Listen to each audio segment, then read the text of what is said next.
Hey, and welcome to the YouTube channel for the Renaissance English History Podcast, podcasting about Tudor England since 2009. Welcome, welcome, welcome. If you are new here, very special warm welcome to you. This is the spot where I post all of my podcast episodes. I post silly content, funny content, stuff that doesn't necessarily make it into its own episode, but is still fun. Last week, I posted this video on the awesome Tudor women, and you guys really liked that video, right? So I thought that I would come back with a couple more awesome Tudor women. So the thing is, banged my table, I'm not as caffeinated today as I was last week on that one. Mostly because I had a mammogram at 7:30 in the morning this morning. And of course, I couldn't sleep well last night because I was worrying about the fact that I might oversleep and miss my mammogram, which would be bad because I wanted to get it over with.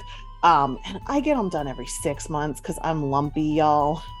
So, hey, get your mammograms. If you're a woman over, 40, 45, check with your doctor. I'm not a doctor. Don't take medical advice from me. But I will say, get your mammograms. If you've been thinking about getting a mammogram and you've been thinking that you need to do it, you should go do it, because it can save your life. So, and your life is important. You're important. You're super important. If you wonder how important you are, you're really important.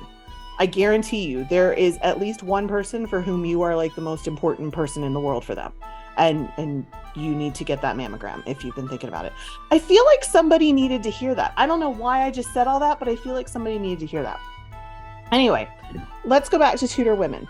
Oh, and if you like the idea of content that mixes Tudor history with the occasional mammogram reminder, go ahead and hit subscribe, why don't you? I don't think I've ever done a mammogram reminder before.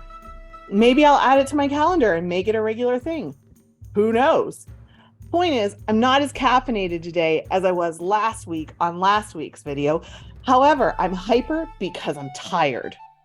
So, I'm also having a really hard time sleeping, you guys, because I think I'm starting menopause. This video is full of shares. Okay, so we're going to talk about 4 more awesome Tudor women, including Mary Sidney Herbert, Catherine Finkel, Elizabeth Barton, and Isabella Whitney. One thing I will say, a couple of years ago, I did this cool audio course for Himalaya Media. It was on Kickass Tudor women. And I'll put a link to it somewhere, description somewhere, who knows. I don't know. I'm a spaz. But I did a really cool, and we looked in depth at like 10 different awesome Tudor women that often go under the radar. So check that out if you want to go deeper. That was fun.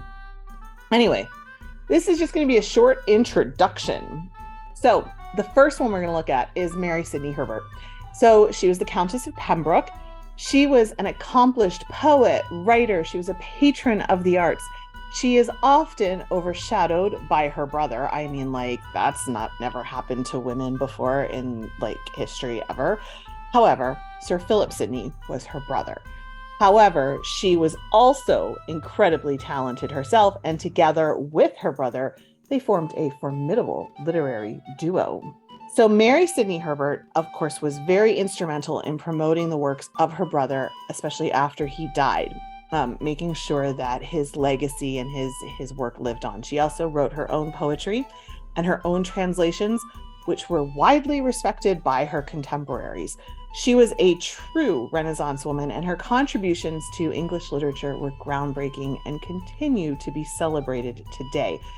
I did an episode on her. I'll stick a link up there probably, and you can dive deeper into her. She's amazing, an inspiration for poets, writers, a patroness, also a writer, wrote translations herself.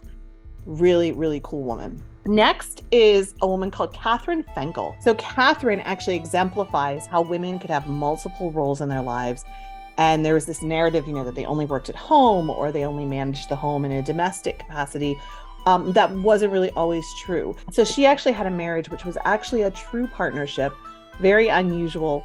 And she wound up rising through the ranks in the Drapers Guild In 16th century London, there were only 73 women listed as apprentices in the city of London, compared to thousands of men. So this was really unusual.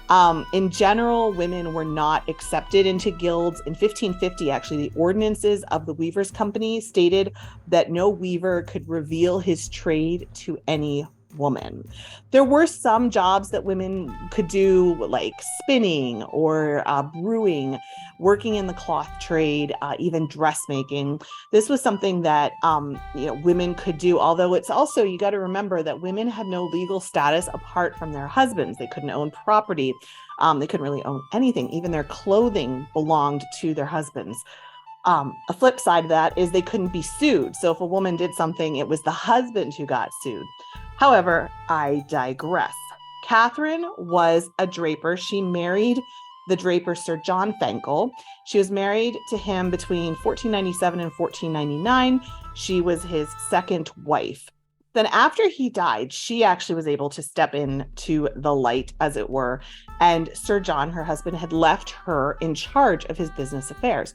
She was a childless widow. She was entitled to half of her husband's goods and money. He also left her a life interest in their home and land outside of London.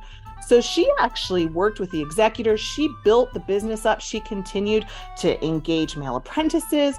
By 1515, she was bringing court cases to before the Drapers' Company. She actually really started to rise through the ranks and make a name for herself as a woman, and really paved the way for other women in business.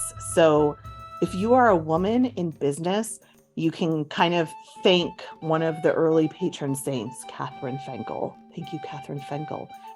She was very cool, very awesome. Next is Elizabeth Barton. We have probably heard of her if you watch the Tudors or you watch any of like the kind of dramatic stuff. She was the Maid of Kent who had the visions that, Henry was going to die or England was going to be destroyed if Henry married Anne Boleyn and left Catherine of Aragon. She is fascinating though, because she was this woman. She was very, very sick, started having visions. People, of course, thought about visions differently than we do today. We don't necessarily give them the belief and the stock that they did in the Tudor period.